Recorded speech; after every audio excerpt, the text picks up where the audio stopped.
Isso me dá uma visibilidade. Esse foi um projeto espetacular que gerou muito impacto. E aí eu sou convidado para participar disputar uma vaga internacional. E um detalhe interessante, eu não falava inglês. Então eu estava na ONU com deadline. Minha chefe falou, cara, o aspecto técnico você é muito bom, você não fala inglês. Então você tem um ano para aprender inglês, depois de velho.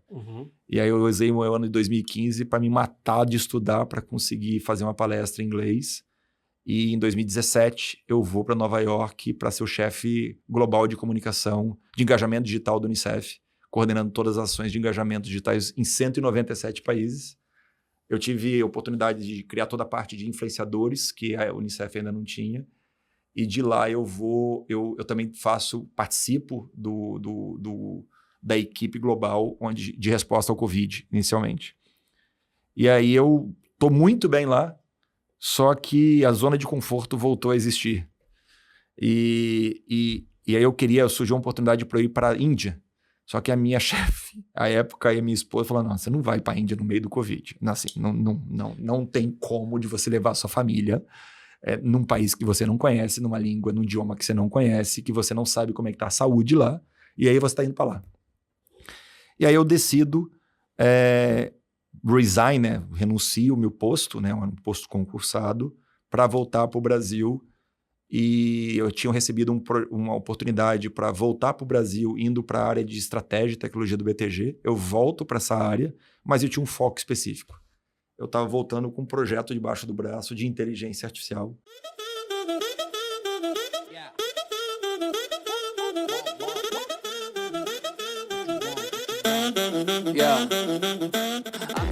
Então, a minha história começa, eu acho que assim, a minha história profissional começa com 17 para 18 anos, quando eu passo no processo seletivo e vou para a escola preparatória de cadetes do Exército.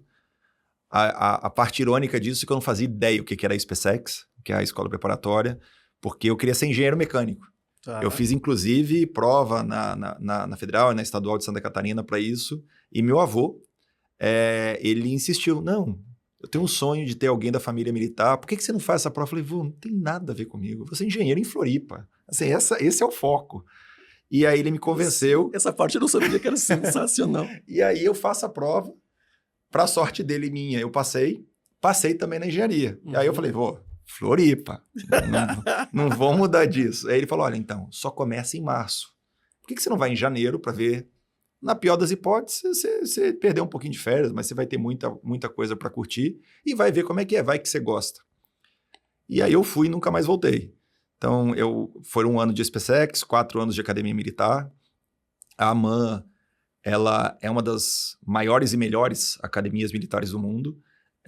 E eu falo isso com orgulho porque a gente, assim, com certeza a AMAN é top 5 e a gente não é top 5 de mundo, de PIB, de quase nada. E a gente tem que se orgulhar disso, principalmente pelos recursos humanos que saem de lá. Então, e isso para mim é bem importante porque eu ao longo daqueles anos que eu passei por lá e também a minha vivência profissional depois da AMAN, eles foram interessantes porque me trouxeram algum tipo de resiliência, de enxergar as desigualdades, porque eu estudei com gente que vinha de salário mínimo, de renda familiar, a filho de general, a filho de empresário, eu era um filho de um médico, eu sou um filho do médico, e ali todo mundo está no mesmo número, todo mundo tem um número, independente de quem você é, o seu nome vale muito menos, vale muito mais o seu número para você colocar todo mundo na mesma página. E ali eu aprendi vários valores, eu acho que para mim foi uma preparação, foi uma mudança de chave, de percepção de vida, e atrelou não só a parte de conhecimento teórico, porque é uma faculdade, também é uma faculdade, a gente se forma em ciências militares, e eu saio da academia militar com a ambição de ir para essas tropas especiais. Então, para começar sendo paraquedista do Exército e tudo mais, porque era onde, mesmo estando num exército que não está acostumado a ir para a guerra, existem tropas assim, no Exército que vão para a batalha, diariamente, que a gente não está enxergando. E eu queria poder aplicar toda a teoria que eu aprendi na AMAN numa prática que pudesse gerar impacto na vida das pessoas. E grava isso aqui é um propósito que ele é transversal na minha vida. Ele não é inerente a uma profissão, ele é inerente ao que eu acredito e eu busco conviver com pessoas que comungam desse mesmo propósito, né?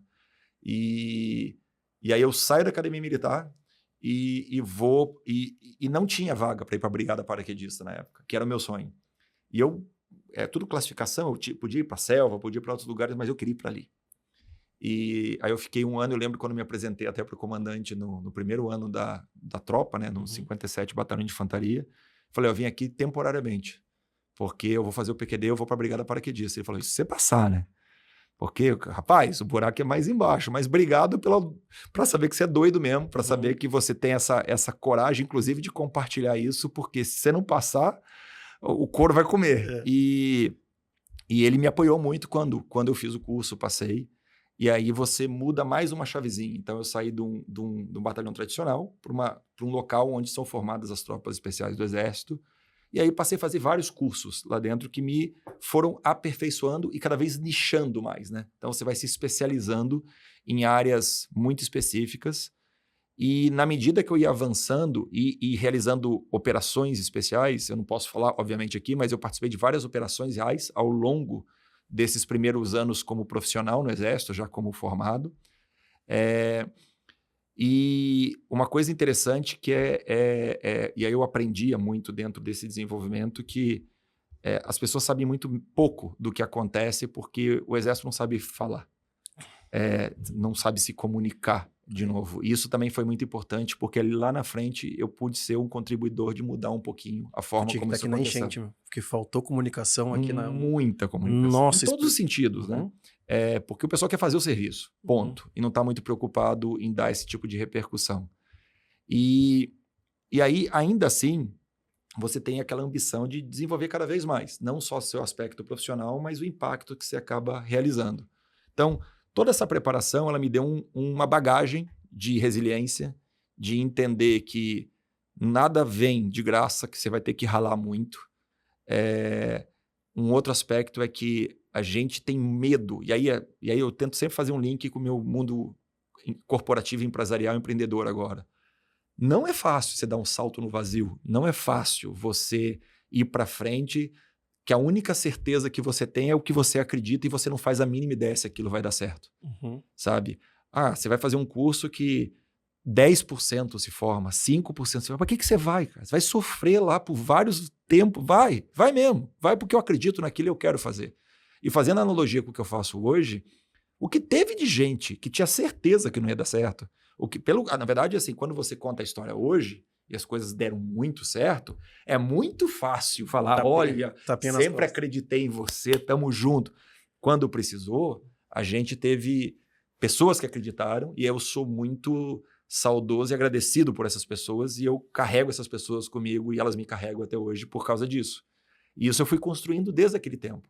A valorizar quem tá com você, sabe? Valorizar quem acreditou, porque quando você tá bem, você sempre vai receber tapinha nas costas. Quando você tá mal é que você vai saber quem que realmente importa para você ou não. E isso foi muito importante porque já com 3 anos de formado, já com cursos realizados e tudo mais dentro cursos operacionais do Exército, eu fui voluntário e selecionado para integrar o 3º contingente da MINUSTAH, que é a Missão das Nações Unidas para a Estabilização do Haiti, a missão de paz do Haiti, que ficou conhecida que o Exército fez parte, sendo o comandante de uma tropa especial. Uma tropa que, se desse um problema, a gente ia lá para resolver esse problema. E para mim, era um upgrade de missão, porque era uma missão da ONU, é uma missão das Nações Unidas, é uma missão para manutenção da paz. No nosso caso, quando a gente chegou lá, era imposição da paz. Era um capítulo anterior para depois chegar à manutenção da paz, porque não tinha paz ainda. Eu acho que todo mundo lembra do jogo lá do Ronaldinho Gaúcho, tudo, aquilo foi antes. A tensão foi começando a chegar, porque a ONU ele é um grande transatlântico, e não é que ela chega no país, ela resolve. As coisas demoram para acontecer. E tem que lembrar que tem que combinar com o outro lado. E o outro lado não queria que as coisas acontecessem porque tinha rolando o tráfico de droga. É um bom fluxo de pessoas para você avançar para outros lugares. E eu fui lá com uma missão. A missão de conseguir garantir a paz para um povo tão sofrido, o país mais pobre das Américas. E aí vem de novo a questão do propósito. Eu estava indo lá para garantir a vida de algumas pessoas. Esse era o propósito, era para isso que eu estava lá. E... Desculpa te interromper, eu, enquanto estava no exército, dos meus pelotões, que eu era um oficial temporário, né? Dos meus pelotões saíram soldados para ir para lá, porque no quartel que eu estava eu comandei o Pelops durante 2 anos mesmo, sendo tenente temporário. Isso aí é uma outra história. Mas tive essa grande honra, né, de ser o comandante de Pelops daquela situação ali durante 2 anos e mandei os soldados que voltaram pedindo para se desligar na hora. Porque, claro, não tem a formação de uma academia militar, não sei o quê. E eu achei até me arrepiar. Porque assim, tenente, o senhor nunca vai saber o que é ter que escoltar leite e não ter que escoltar ouro. O ouro podia andar por tudo que fosse. Agora, escoltar leite, escoltar não sei o quê. E as pessoas realmente atirando na gente para pegar leite. E as crianças comendo lixo e não sei o que. Aí, eu tenho uma história que eu conto nas minhas palestras e tudo, que tem um lugar chamado Cozinha do Inferno. A Cozinha do Inferno é o mercado público, só que não tem saneamento básico, não tem energia elétrica. E a Brigada Paraquedista fica no Rio de Janeiro. E eu tinha soldados extremamente especializados, mas que moravam em comunidades no Rio. E um deles morava numa comunidade, e ele falou assim para mim, eu era tenente na época, ele falou assim, gente, eu sou favelado. Eu sou favelado mesmo. Eu nasci e cresci na favela, mas eu tenho geladeira, eu tenho onde dormir, eu tenho água. Ele até brincou, eu tenho gatonete, porque tem as adaptações. Esses caras aqui não tem nada. Esses caras aqui não tem nada. E eu pensando em que tênis que eu ia comprar quando eu voltasse do Haiti. Rapaz, o que eu quero é abraçar minha mãe, agradecer ela pelo pouco que eu tenho, porque eu tenho alguma coisa. E agora eu entendi o que é estar aqui, o que eu estou fazendo aqui. Porque quando a gente fala que a gente está aqui para garantir o transporte do leite, garantir que a criança...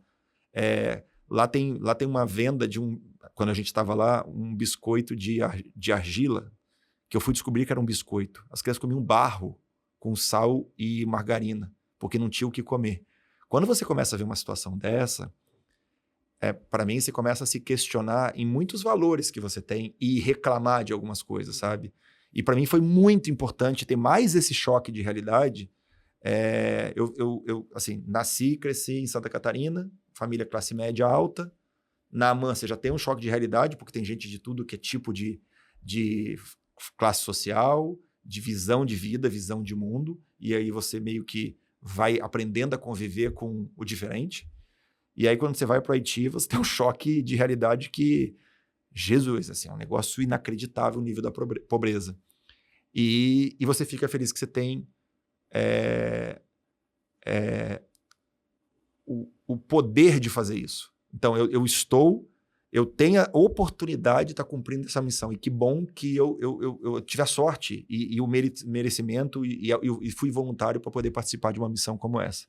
E aí que a gente começou a participar das missões. Então, eu fazia todo tipo de missão, de checkpoints, missões de vasculhamento. Lembrando que eu era uma tropa mais especial. Então, a gente ia para missões mais específicas, até que a gente chega num dia que a gente descobre onde está o chefe do tráfico de uma determinada comunidade lá de Porto Príncipe, e a nossa missão é entrar numa bendita de uma casa verde que a gente tinha aqui, que era uma foto de satélite.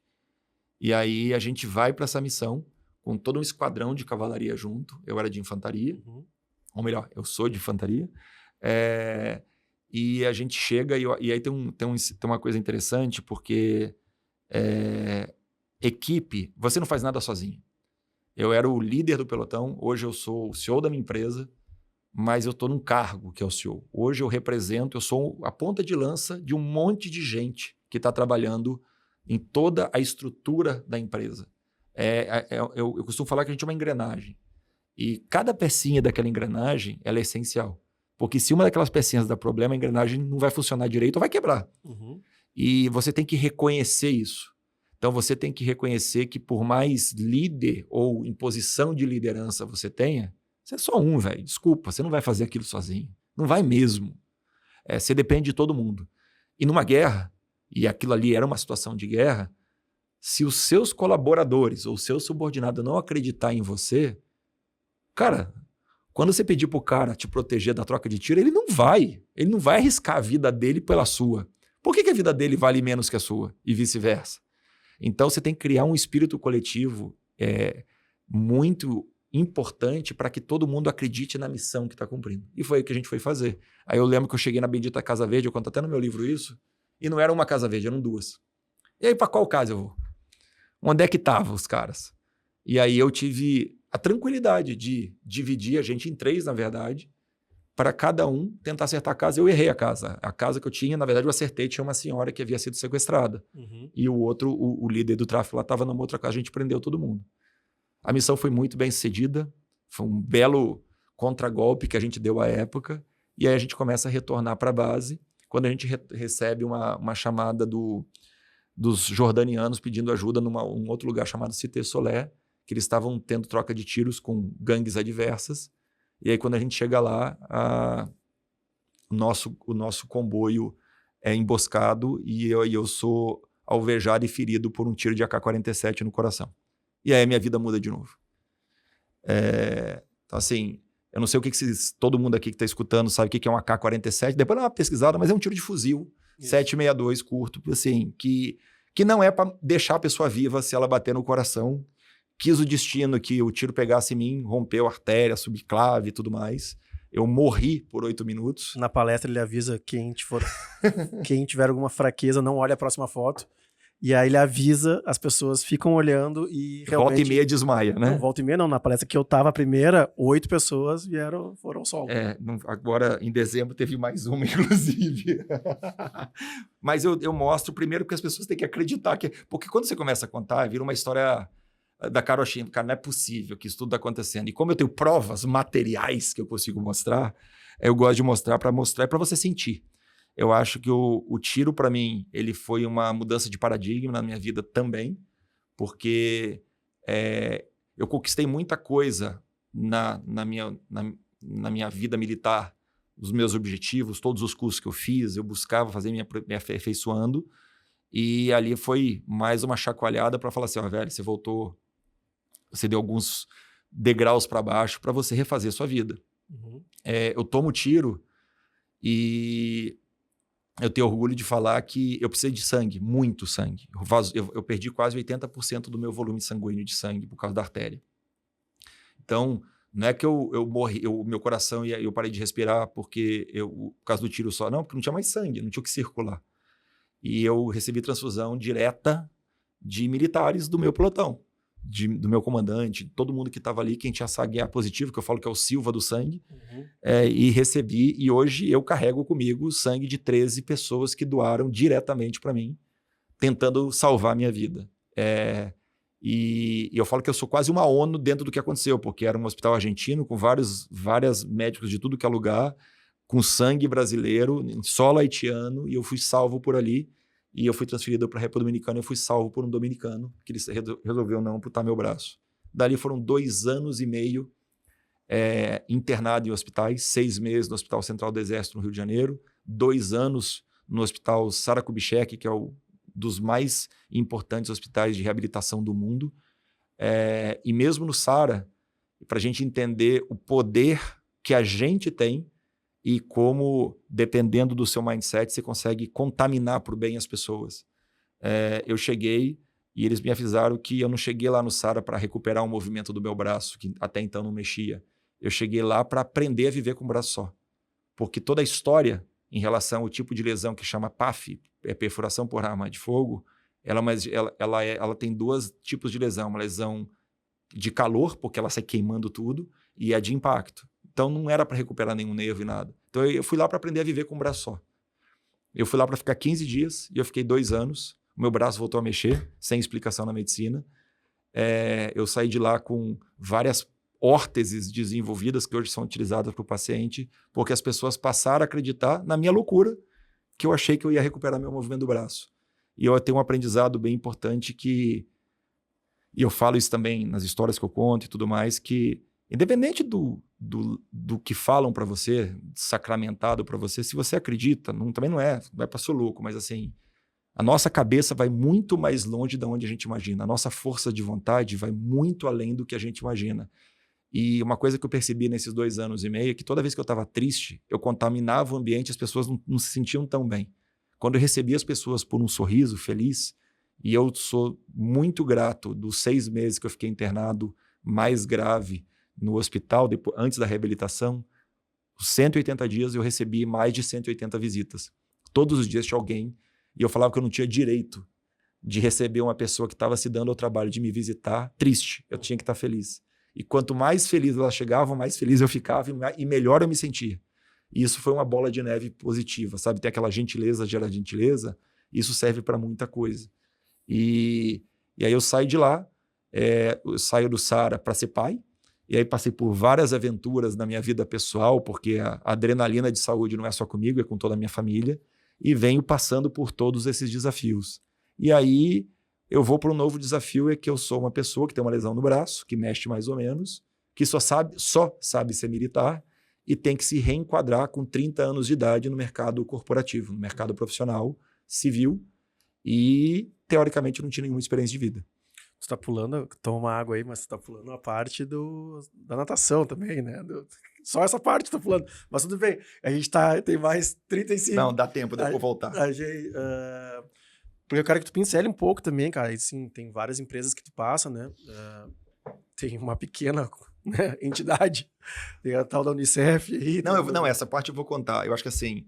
Tem Red Bull também, cara, que é um dos nossos parceiros aqui, nossos patrocinadores, também fica à vontade. Eu acho que eu vou tomar. Você quer também? Pode vir aqui, claro, escolhe. Fácil, rapaz, porque é só puxar. Só. Não. Fica tranquilo. Qual tu quer aqui, não? Eu nem sabia que tinha muito. Pega. Cara, aqui é o free. Eu acho que eu vou nesse também. Aí. Esse aqui, pronto. Pega. Aqui eu te falei que não tem frescura, pode chegar aí, tem essa. Acho que a história da natação ela é muito legal e muito significativa para mim, porque eu sou uma pessoa relativamente hiperativa. Eu preciso estar fazendo alguma coisa. Relativamente é muito bom. Eu queria ver a cara da tua esposa agora falando isso. O André tá rindo. Relativamente é muito bom. É uma questão de ponto de vista. Deve ter gente mais hiperativa que sim, eu. Sim. Eu sou energizado, vamos colocar assim. Red Bull. É mais ou menos isso, Fica a dica, Red Bull. E quando eu acordei, e aí tem uma história interessante, que quando eu acordo do tiro, eu acordei 4 dias depois. E a minha esposa chegou 5 dias depois, e naquela época eu era atleta, e eu fazia corrida de aventura, que é como se fosse um rally humano, e a prova mais importante do mundo se chama EcoMotion Pro, que acontece na Nova Zelândia. E é uma prova... É uma prova complexa. E tinham ligado para o meu telefone para dizer que eu tinha sido convocado e eu ia representar o Brasil. E era o sonho, eu estava me preparando para isso, e eu tenho que avisar, então, não vai dar. Leve contratempo. Torci o tornozelo aqui. Um pequeno detalhe. E aí eu falei para minha esposa, eu falei assim, cara, não tem problema não. Eu sempre sonhei em participar do mundo de esporte, e se não vai ser por bem, vai ser por mal. Se não for coisa, eu vou participar de alguma Paralimpíada, vou participar de algum paradesporto e tudo mais. E isso ficou na minha cabeça. Quando eu vou para o Sara, e eu começo a ficar mais tempo lá, e o braço começa a dar sinal de vida, de ter algum tipo de resposta, eu conheço uma instituição chamada CETEF, que é o Centro de Treinamento Físico Especial, apresentado pelo próprio Sara, porque, na verdade, apresentado por uma paciente do Sara chamada Regiane Cândida, que ela é atleta de tênis de campo paralímpico, e ela falou assim, Leone, você tem mindset de atleta, você precisa conhecer o CETEF. Ela me viu nadando no Lago Paranoá, sabe? E aí, eu e minhas ideias, assim, a gente nadava na piscina, e eu falei assim, cara, não tá dando, essa piscina tem 15 metros, não dá. Tem como nadar no lago? Eu falei, a pessoa, no lago, Leone? Tem. Aí eles montaram uma raia no lago, eu comecei a nadar no lago. Aí a raia do lago também ficou meio pequena. Eu falei, tem uma ilha lá na PQP, lá no Lago Paraná. Tem como eu ir até a ilha? Eu falei, cara, Leone, para de inventar, pelo amor de Deus. Aí atazando a vida ali por 2 semanas, eu vou lá. Aí ela me viu voltando e falou, cara, você precisa fazer natação. E aí eu faço o treino no CETEF, e eu sou aprovado. E aí eu fiquei 2 anos internado no Sara, e eu tinha que chegar lá às 6h30 da manhã, só sair à noite, de reabilitação. Aí o Sara me libera a parte da tarde para eu começar a treinar natação. E aí eu faço o teste, 2 meses depois eu vou para o Campeonato Brasileiro de Natação Paralímpica, e para minha surpresa eu sou campeão brasileiro eu brinco que eu saltei paciente e cheguei do outro lado atleta profissional. Aí consegui patrocínio, e aí foi onde a minha empolgação um pouco acabou me prejudicando na minha vida de atleta, porque eu queria participar da Olimpíada, eu tinha índice para participar da Olimpíada, e aí eu comecei a treinar e abandonei um pouco a parte de reabilitação e fortalecimento muscular. E o esporte profissional, não necessariamente ele é saudável, porque você tem que atingir o seu limite. E aí, às vésperas da convocação para a Olimpíada, eu lesiono o braço direito. E ele tinha 2 opções, ou você faz cirúrgico, ou você faz o tratamento conservador para nadar, não poderia mais nesse nível fortíssimo. E aí eu tomo uma baita ducha de água fria e falo assim, cara, você se empolgou demais, você chegou no seu limite e quebrou. E aí não adianta nada, você não tem o que fazer. Aí eu perco a minha história paralímpica, pelo menos eu dei um jeito de participar da Olimpíada. E aí o jeito foi por outra forma, em 2016. Mas ali eu falo que eu tomei um baque, porque mostrou que também você tem que ter um mínimo de planejamento. Eu falo que a vida foi me ajustando com meus erros e acertos, porque você olha a minha trajetória, cara, você só acertou nas suas coisas. Não, rapaz, eu errei muito. Na verdade, eu errei um monte, acertei um pouco, e os aprendizados desses erros foram me moldando para conseguir ter muito mais sucesso na minha vida profissional. Eu não tô interrompendo nada, porque assim, o pessoal que sabe que eu converso bastante, porque a gente tem pouco tempo. Mas Pergunta? Não é que eu fico pensando assim, como tu é um cara de... E aí, né, eu posso falar, porque a tua modéstia não vai deixar, mas... Tu é um cara de legítima alta performance, independente de onde tu esteja. Quando a gente é muito jovem, a gente tem esse problema, né? De ir até... Eu aguento. Só que quebrou. Uhum. E aí é que o teu caso, o quebrar é literal. Eu fui até me machucar. O teu caso é literal. E, bem como tu falou, os esportes, né, de alta performance, eles não são saudáveis, né? Não. Eles te exigem realmente que tu force alguma coisa que não era pra fazer. E um agradecimento especial aos nossos patrocinadores que fazem o VinhasCast acontecer. Então, o primeiro de todos, e o primeiro, inclusive, que fez parte do VinhasCast, acreditou no projeto, nada mais, nada menos que a nossa querida Red Bull. Agradecer a Cadeirode, que manda essas cadeiras maravilhosas para nós aqui. Lembrando que a Cadeirode não faz só cadeiras, e sim todo o mobiliário para escritório, inclusive as divisórias. Espírito Santo, que está comigo aí já faz, sei lá, 4 anos, me acompanha nos eventos, me acompanha aqui e nos veste, né? Agora o pessoal foi para São Paulo, tá lá todo mundo bonitão de Espírito Santo, né? Academia Rafael Toro também está conosco já faz uns 3 anos aí. Muito obrigado pela Academia Rafael Toro. E Estúdios Combo, que, né, põe esse baita episódio aqui no ar. Então, nos segue, compartilha e um beijo do gordo. O que ficou... Quantos anos tu tá agora? 45. Tem 1 ano a mais que eu. Que hoje o cara, assim, pulando do cara que machucou o ombro direito, hoje, assim, qual é o teu aprendizado disso tudo, assim, dessas assim, esticadas de corda que tu deu e tá, aí Deus vem e te mostra, assim, que, cara, olha só, vou te reiniciar de novo aqui, então vamos ver se... Eu acho que é o seguinte, eu continuo esticando a corda, tá? Eu não mudei isso e eu acho que isso que tem a ver com a minha característica, a minha vontade de continuar crescendo, de fazer coisas diferentes, desafiadoras e tudo mais. Só que, você pode fazer um pouquinho mais planejado. 2, você não precisa fazer sozinho. E quanto mais pessoas você conseguir reunir, parecidas ou melhores que você, que consigam, estiverem remando para o mesmo lado, a chance de sucesso ela vai aumentar ainda mais. Uhum. Então, acho que os meus aprendizados foram que e isso tem a ver com todas as conquistas que eu tive depois. Assim, eu continuo escutando que é praticamente impossível fazer isso. Não dá. Isso aí quase que gera um gatilho ao contrário para mim. Eu falei assim, velho, você não tá entendendo. Cara, que o mindset é muito parecido.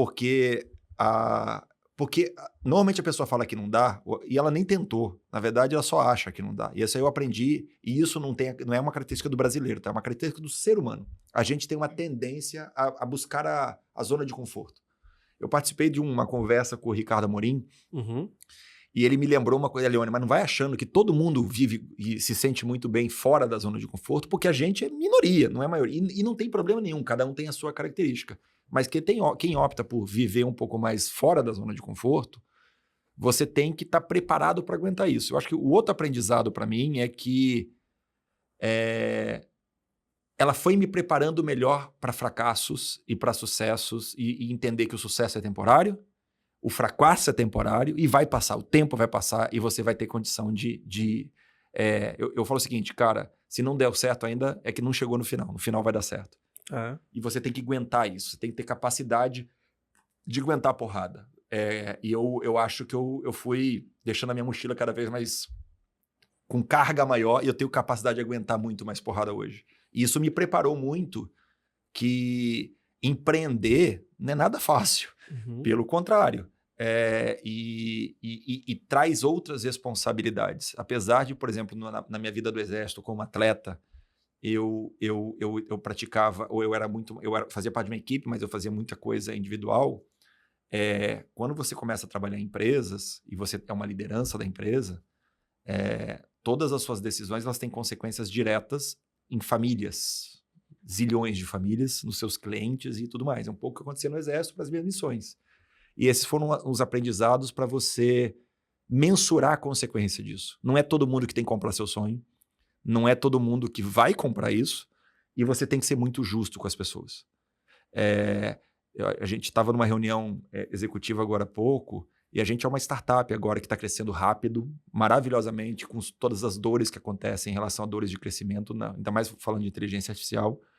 E quando a gente vai trazer gente para trabalhar com a gente, não tem que dourar a pila. Olha, lá é maravilhoso, é tranquilo. Você vai chegar às 10, vai trabalhar até às 3 da tarde, não tem pressão. Não, rapaz, tem pressão. Vai ser difícil pra caramba, a gente tá super acelerado. Vai mudar? Provavelmente, mas não sei quando, não sei como. A gente está buscando isso, mas a gente tem um objetivo compartilhado. Tem muito mato, a gente tem que capinar esse mato. Você tem que ser o mais transparente possível com as pessoas, porque a gente não pode esquecer no mundo, acho que é o mais maduro agora, que quando você conversa com adultos e ele topa participar com você, se você foi transparente com ele e sincero, é uma decisão dele, adulto. Não é que você não tem que se culpar pela decisão que a pessoa tem. Agora, você tem que ser transparente e você tem que saber pedir ajuda. Eu acho que o que eu aprendi eu tenho esse mindset de busca de performance e tudo mais, mas não significa, e de maneira alguma, e não faz nem sentido fazer isso sozinho. Você tem que saber se unir a pessoas tão brilhantes ou muito mais brilhantes que você e deixar elas também desenvolver todo o potencial delas e junto você vai conseguir alcançar coisas que sozinho você não alcança. Não alcança mesmo. Cara, bom demais, cara. Bom demais porque a gente pensa... E é por isso que a gente, mesmo não se vendo uma vez por ano, quando se vê, a gente tem essa conexão de... Pô, pra quem não sabe, né? Eu não tava falando com o Leone, cara, o Leone lembrou de mim, cara, fiquei de gravar um podcast um dia contigo, deve fazer lá 2, 3 anos isso. Lá no Gramado Summit ainda. Um beijo pro Marcos lá, que é o proprietário. E aí hoje, quando passou pro Porto Alegre aqui, junto com o André... Cara, tem que passar lá e tem voo daqui a 25 minutos. Vamos... Cara, conta um pouco depois, então, da natação, as experiências corporativas. E aí, eu acho que assim... E aí tem a ver... Pra gente falar da IA, né? E aí tem a ver uma pergunta. Imagina você tendo que recomeçar do zero, ou teoricamente do zero com 30 anos de idade. O que você vai fazer? Eu sabia que eu tinha facilidade de me relacionar, de conversar, mas eu sabia ser militar de infantaria. Ponto. E aí eu tenho a sensatez ou o insight de... O Exército tinha me contratado para fazer minhas palestras motivacionais e eu vi que eu podia trabalhar em marketing, comunicação. E em 2008 eu estava começando um negócio chamado redes sociais. E eu falei, cara, esse troço aqui vai começar a interferir na parte de B2B. O mundo corporativo tá todo mundo olhando para isso, é capaz disso aqui bombar. E eu não estou começando atrás de ninguém aqui, porque está todo mundo começando a estudar redes sociais nessa época. E aí eu tive esse insight, eu tenho a ideia, aí eu vou fazer um MBA na FGV, faço focado nisso, focado em marketing, mas o meu trabalho foi sobre isso. Eu crio as redes sociais do Exército e elas são um sucesso muito rápido e o mundo corporativo vê esse sucesso e me chama. Eu vou trabalhar no mundo publicitário, numa agência chamada Isobar, onde eu galgo... postos, assim, eu chego ao nível de diretoria executiva bem rápido, lidero a criação de outras redes sociais, consigo fazer isso tudo, tanto no setor público quanto no setor privado. criei várias redes sociais que hoje existem ainda, estão bombando, e me especializo. E aí, em 2015, a gente faz um trabalho pro bono para o Unicef, e logo depois eu recebo uma ligação perguntando se eu não queria participar do processo seletivo de ser o chefe de comunicação digital do Unicef no Brasil. Na época eu falei assim, cara, eu não sei se eu quero, eu tô indo bombar, mas assim, poxa, tem uma coisa de propósito muito claro, de gerar impacto real na vida das pessoas. A minha esposa, que é sempre eu falo que ela é minha bússola moral, minha bússola para fazer as decisões corretas, me ajuda, e eu participo do processo seletivo, passo. E quando eu chego lá também era só mato, não tinha essa posição antes. A gente cria, e um abraço pro Bruno lá, que estava lá, e pra Edith, que foi minha primeira chefe, gringa, onde a gente desenvolve todo um trabalho de comunicação digital, coloca o Brasil no mapa do mundo, com destaque como Unicef. Eu pude liderar a resposta ao Zika no Brasil, e o Zika foi uma tragédia e poderia ter sido muito pior se a gente não tivesse comunicado direito. E eu aprendi uma coisa que eu uso até hoje, que assim, o Brasil não é um Brasil, o Brasil são vários Brasis. As pessoas são diferentes, as pessoas falam diferentes, as pessoas têm preocupações diferentes e você tem que respeitar e entender isso. Elas não vão mudar dessa maneira e você tem que saber se comunicar para isso e fazer ações públicas, privadas em relação a isso. E de lá, eu tenho meu primeiro trabalho com inteligência artificial, com machine learning. E eu faço um projeto junto com uma empresa chamada Talk to You, e a Meta, na época Facebook, e onde a gente faz dentro do Facebook Messenger, um chatbot que ele ajuda vítimas de sexting, que é violência sexual online, principalmente meninas, a entender que estavam sofrendo essa violência e como é que elas podiam se responder a isso. 1,5 milhões de adolescentes são contemplados pela oportunidade de participar desse machine learning, desse robô. Isso me dá uma visibilidade. Esse foi um projeto espetacular que gerou muito impacto. E aí eu sou convidado para participar disputar uma vaga internacional. E um detalhe interessante, eu não falava inglês. Então eu estava na ONU com deadline. Minha chefe falou, cara, o aspecto técnico você é muito bom, você não fala inglês. Então você tem 1 ano para aprender inglês, depois de velho. Uhum. E aí eu usei o meu ano de 2015 para me matar de estudar para conseguir fazer uma palestra em inglês. E em 2017 eu vou para Nova York para ser o chefe global de comunicação, de engajamento digital do Unicef, coordenando todas as ações de engajamento digitais em 197 países. Eu tive a oportunidade de criar toda a parte de influenciadores, que a Unicef ainda não tinha.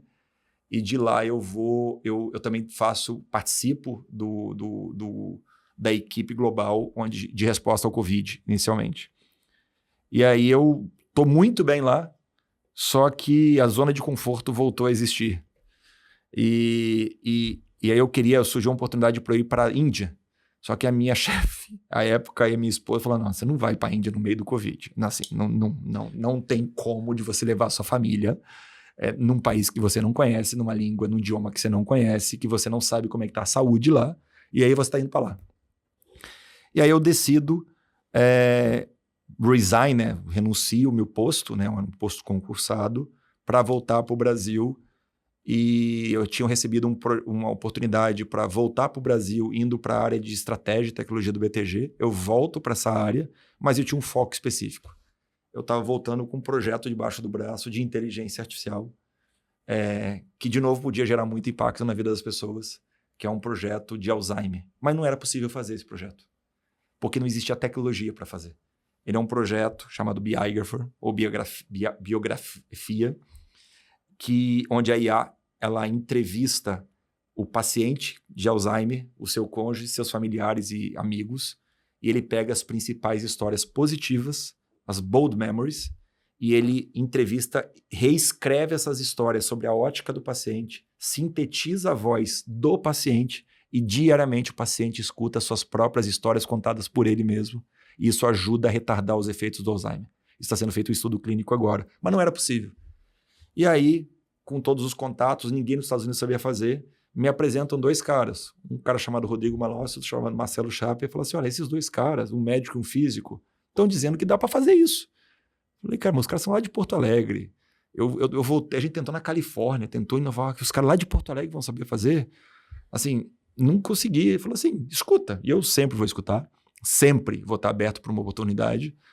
E aí eles falaram, não, a gente consegue fazer. E aí eu tenho uma frase que a gente usa lá no escritório que é assim, se for verdade o que vocês estão falando, eu vou levar vocês para o mundo. E isso foi em outubro de 2022, pré-lançamento do ChatGPT. A gente resolveu algumas questões. O projeto sai em parceria com uma agência, só era possível fazer nos Estados Unidos, já com o paciente. E a gente inscrito esse projeto como inovação de inteligência artificial em Cannes, e a gente ganha o Leão de Cannes. E aí não era Porto Alegre que conhecia a gente, não era o Brasil que conhecia a gente, era o mundo que conhecia a gente.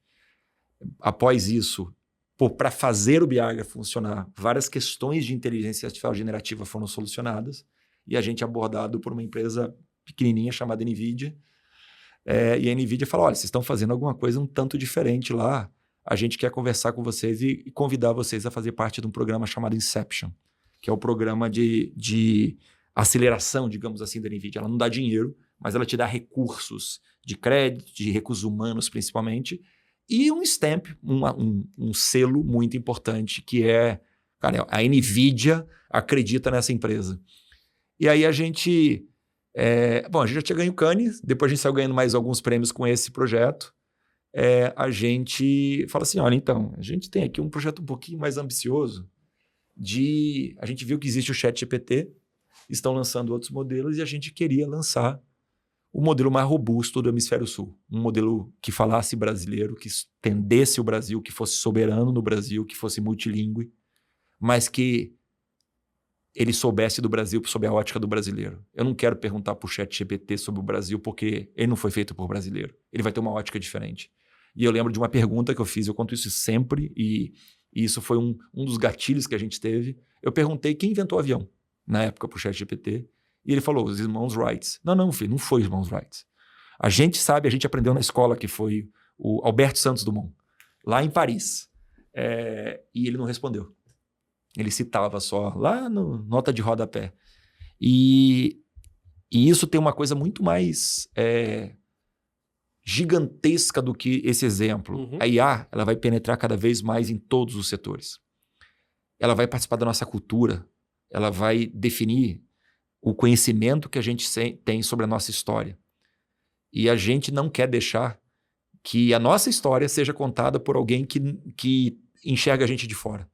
Então, a nossa ideia era criar um Large Language Model, uma IA, um modelo de inteligência artificial generativa, que não fosse soberano, mas que respeitasse a língua e a cultura de ser brasileiro. E eles falam o seguinte, olha, você tem que conhecer uma outra empresa, também pequenininha, chamada Oracle. Eu gosto do nível. E conta para eles essa loucura que vocês têm, essa ambição. A gente entende que vocês têm a qualidade técnica para fazer isso, mas entenda, é um mega desafio. E a gente fala para a Oracle, a gente falou a história do desmaiar, eu fiz uma palestra em dezembro, agora no Cubo do Itaú, e a Oracle, era vendo da Oracle, eu fiz a minha palestra motivacional, e na minha história, eu fiz questão de colocar um selfie de um dos diretores da Oracle, e por uma coincidência gigantesca, todas as pessoas de NVIDIA e Oracle que ajudaram a gente nessa trajetória toda estavam nessa foto. E eu falei, olha, vocês fazem parte da nossa vida, porque vocês acreditaram na gente onde todo mundo achava que a gente era maluco. E eles falam, cara, se vocês estão falando que vocês conseguem fazer, a gente consegue entregar processamento para vocês, máquinas, e vamos ver o que dá. A gente vinha trabalhando em todo o dataset, construção de conteúdo, né, para treinar o modelo, desde 2023. E deu certo. No dia 30 de julho de 2024, durante o lançamento do Plano Nacional de Inteligência Artificial, é lançado o Amazônia. É o mais robusto modelo de inteligência artificial, hoje posso falar do Hemisfério Sul. E brasileiro, com ciência brasileira, 100% ciência brasileira, cientistas brasileiros, e que falava brasileiro, que falava português brasileiro, e que conhecia o Brasil e que conhece o Brasil. E ali a nossa vida mudou como empresa. Porque eu lembro que a NVIDIA montou um slide que ela mostrava que tem o ChatGPT da OpenAI, existe o Llama da Meta, existe o Anthropic, onde a Amazon é investidora, existe a Mistral do governo da França, existe o Gemini do Google e existe o Amazônia da Wide Labs. E ele brinca, ó, eles são os únicos que ainda não são bilionários. Eu falei, obrigado por acreditar muito na gente, mas a gente furou uma bolha gigantesca. A gente foi tão petulante de se colocar no meio de gente muito grande. E chegar lá é difícil, mas se manter é mais difícil. Pois é, essas seriam as questões agora, assim, a que nível de relacionamento hoje, porque se está, né, para manter um projeto desses de pé, quantas pessoas pelo mundo hoje e como é que vocês estão lidando com essas pressões? A gente acabou de ver um movimento, né, do... DeepSeek. Não, DeepSeek, mas agora o mais atual foi o Elon Musk tentando comprar OpenAI, e depois tu vai entendendo que é só uma estratégia para jogar o valuation lá para cima, e, cara, isso é um emaranhado, né, de interesses e negócios. Como é que vocês estão se preparando para isso e como são esses movimentos mundiais, cara? Como é que é? Porque a gente não tem oportunidade de falar todo dia sobre isso. Eu acho que assim, pra gente, a gente vem se preparando e a gente tá muito bem preparado porque a gente tem uma estratégia, assim, eu não posso, se eu escolher as mesmas batalhas, as mesmas armas, vamos tentar fazer uma analogia, eu não vou ganhar. Os caras são gigantescamente maiores que a gente, em proporções inimagináveis. Mas eu posso me diferenciar. E existem alguns aspectos que só existem com a gente. Então, você falou de geopolítica, de negócios, uma das grandes discussões no mundo hoje é o quanto a IA vai participar no dia a dia de tudo num país. Cara, o Rick sabe, a IA escolheu minha roupa. Eu perguntei pro BTG Summit, porque eu uso o ChatGPT e o Rick sabe que em todas as empresas eu sou um tipo, cara, eu falo muito assim, porque as pessoas não entenderam ainda, desde os 19 anos até o cara não entendeu ainda. E eu tava, 1 da manhã, eu tava com uma roupa toda jeans, pendurada no cabide, falando porque ele escolheu todo o meu hotel, escolheu meu trajeto, escolheu tudo eu faço por lá hoje em dia. E aí eu tava assim, tu já lê foto? E botei entre aspas. E ele, sim, pode mandar. E assim, de acordo com tudo que eu já te falei nesses anos que a gente tá falando aqui, e o BTG, o evento do BTG, essa roupa aqui é adequada, e ele... Tirei a foto, ele leu a foto, não, essa roupa não é adequada, blá, blá, blá, blá. Aí eu tirei foto de mais 2, 3 roupas, essa com essa, tênis de couro e não usa Apple Watch. E blá, blá, blá. Cara, e ele escolheu minha roupa. Então, assim como para a empresa, mas é que as pessoas, elas não se dão liberdade nem de testar, nem de ver assim, será que é possível? E, cara, eu dei print e mandei para todo mundo, disse, cara, escolheu minha roupa. E aí, eu acho que assim, o que você falou é um bom exemplo, mas vamos jogar um pouco pro B2B, para as empresas, claro, e pro governo. A preocupação que eles têm hoje é, se isso vai estar em todos os lugares e eu passo a ser dependente dessa tecnologia, e se eu não tenho o controle dessa tecnologia, eu não tenho a independência tecnológica, o meu nível de dependência ele é muito maior. Assim como o gás, assim como... Só que isso a nível de segurança nacional. Claro, claro. E a discussão hoje muito pautada é soberania. É você ter algo que seja soberano, que você... não fique à mercê de alguém desligar uma chavezinha por uma briga entre países e você, de um dia para o outro, você não tem mais o serviço a ser prestado. Acabamos de ver o gás, né? Que eu falei, é o gás na Rússia. E isso causa uma dependência. E aí existe uma empresa que pode oferecer um LLM soberano, eu posso replicar a soberania. A gente tem conversa com outros países para oferecer o nosso como treinamento para replicar para eles. E aí você, por exemplo, um técnico pode questionar, pô, Leone, mas tem outros open source modelos que podem fazer isso. Não, olha a letrinha miúdo que está escrito, que o cara dessas big techs pode mudar a qualquer momento a regra do jogo. E você continua a mercê. Eu consigo entregar isso. Então esse é um diferencial. O segundo diferencial, aí falando de Brasil, é que 100% das minhas máquinas que a gente usa em parceria com a Oracle estão dentro do Brasil. 100% dos dados não saem das fronteiras brasileiras. Isso também é um fator de diferencial competitivo gigantesco. O terceiro, não menos importante, eu estou em real, isso é bom.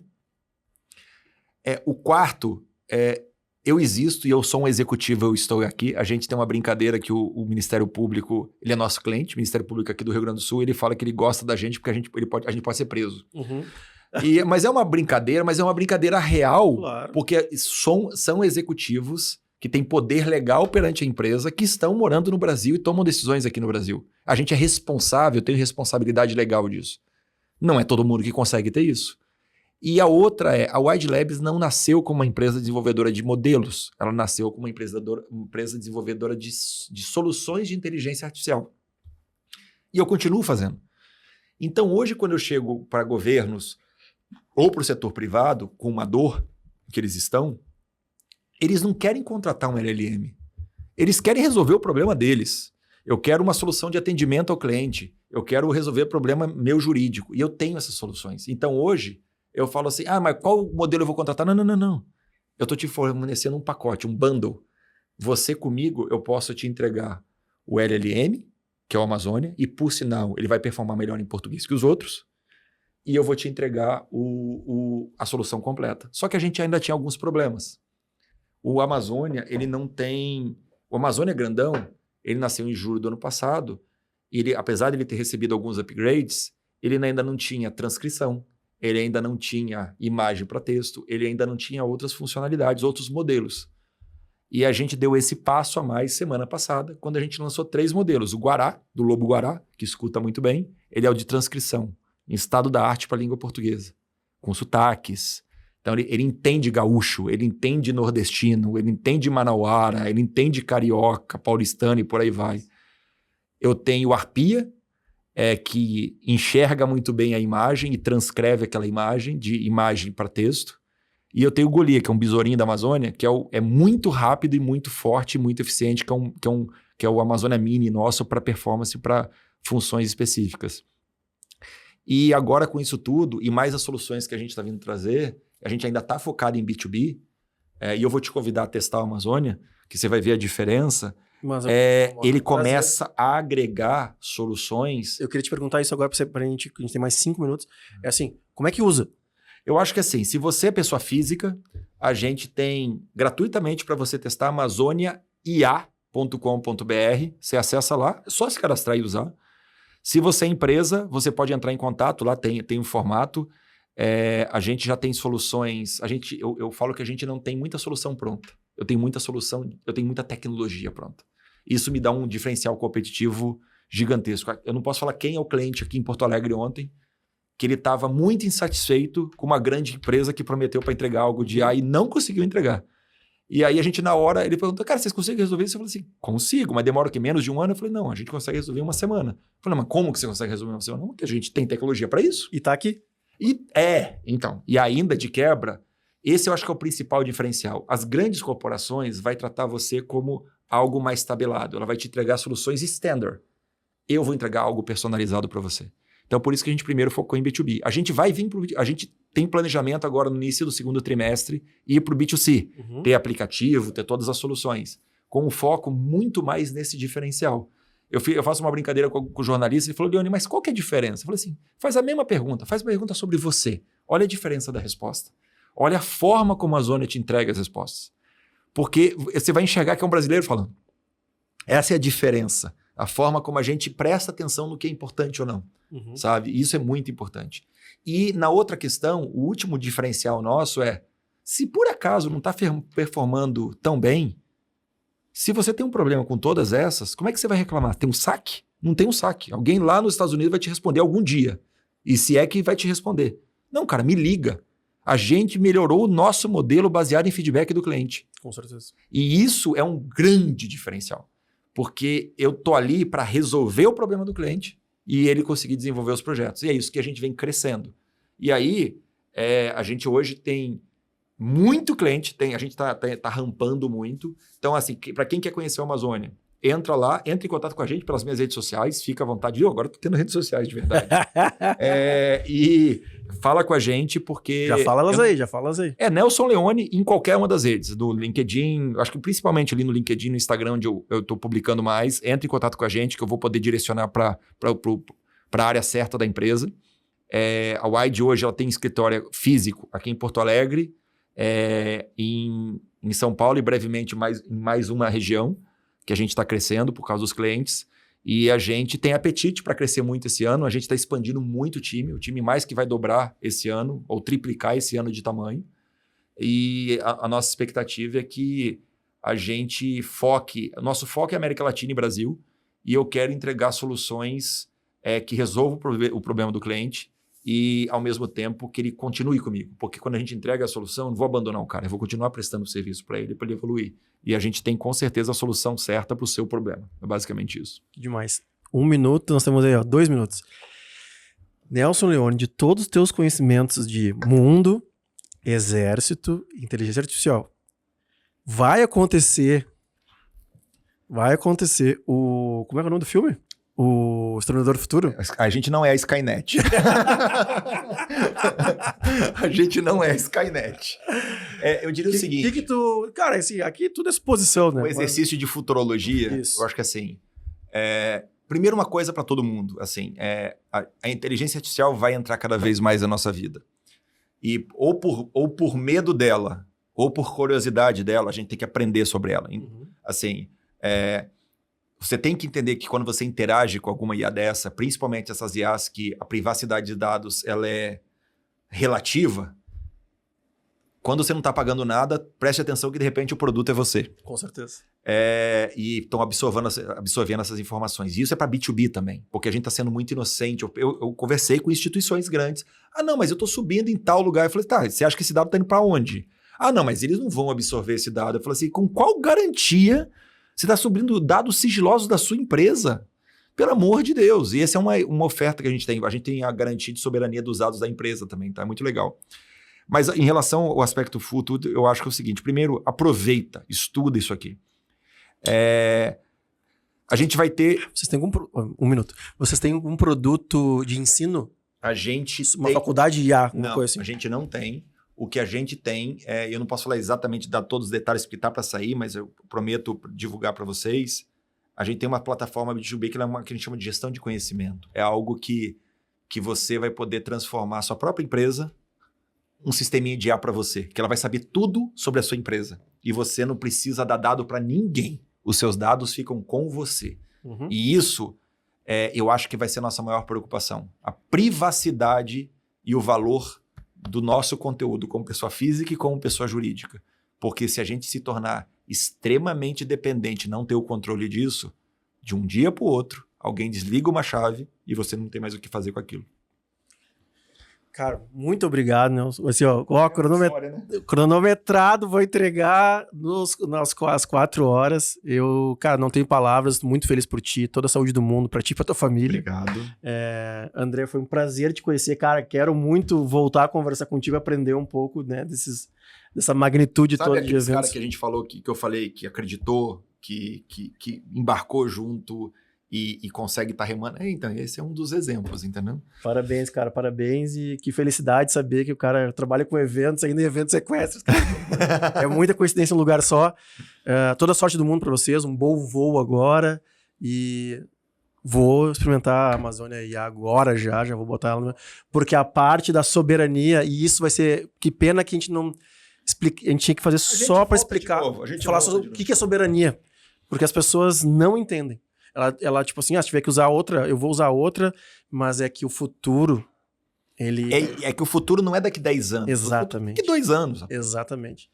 Então, obrigado, cara. E parabéns pela vida inteira. Obrigado pela oportunidade. Valeu. Gente, beijo do gordo. As redes sociais do Leone vão estar aqui por baixo, por cima, em tudo que é lugar. Chamem ele, chamem o André. A gente vai botar também o endereço do André também, os arroba do André, Se tudo. eu tô de rede social, ele, então... Nossa, não, o cara de eventos... Não, vocês vão me quebrar. Beijo pra vocês. Não vou mais vender isso. Falou.